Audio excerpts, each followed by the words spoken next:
What's up, KG? Alam mo ba kung bakit maraming tao ang hindi talaga yumayaman?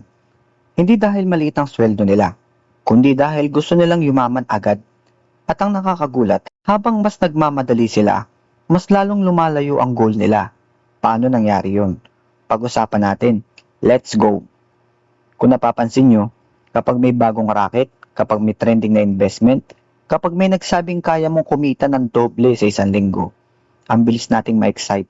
Pero kapag sinabi sa'yo, mag-ipon ka muna ng 5 taon, biglang nawawalan na tayo ng gana. Bakit?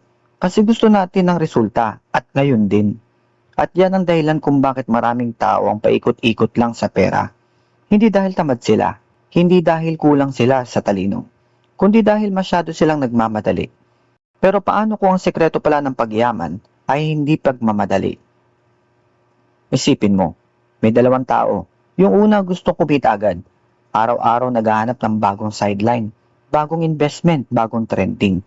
Kapag bumaba ang kita, lilipat ulit. Yung pangalawa, tahimik lang.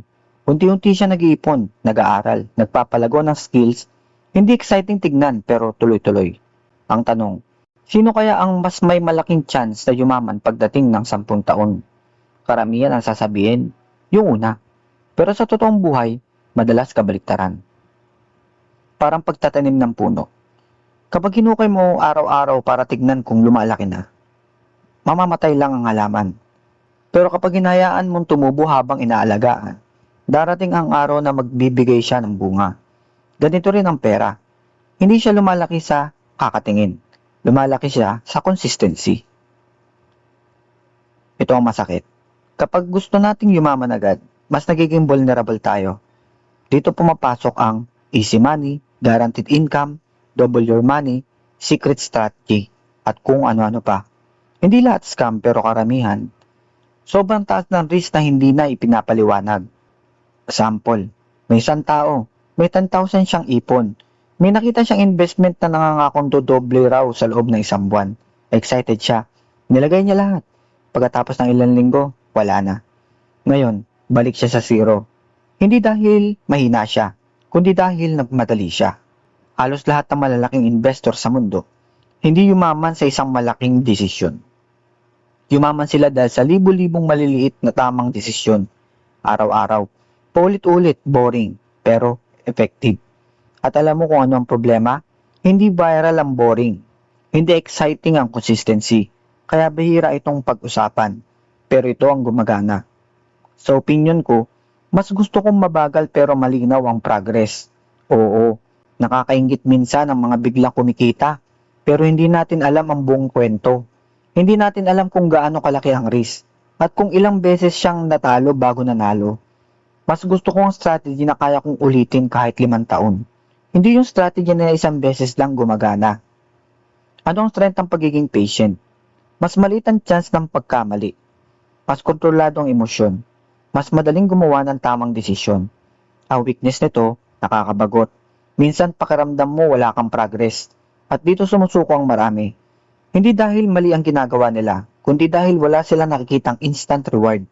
Pero tandaan mo, hindi ibig sabihin na mabagal ay wala nang nangyayari. Ngayon, paano kung may paraan para hindi mo kailangang hulaan ng perfect timing? Dito ko nagustuhan ang konsepto ng DCA o dollar cost averaging. Hindi to magic, hindi rin to guaranteed na yayaman ka. Pero simple ang idea. Sa halip na isang bagsakang malaking halaga, maliit na halaga lang, regular.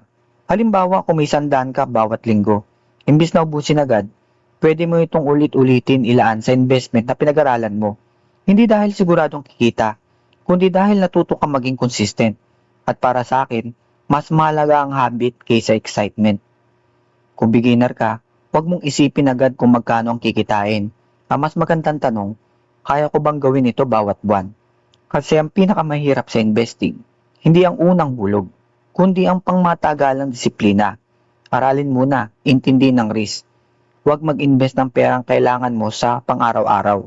At huwag basta sumunod sa hype. Hindi kailangan yumaman agad. Ang kailangan, hindi ka tumigil.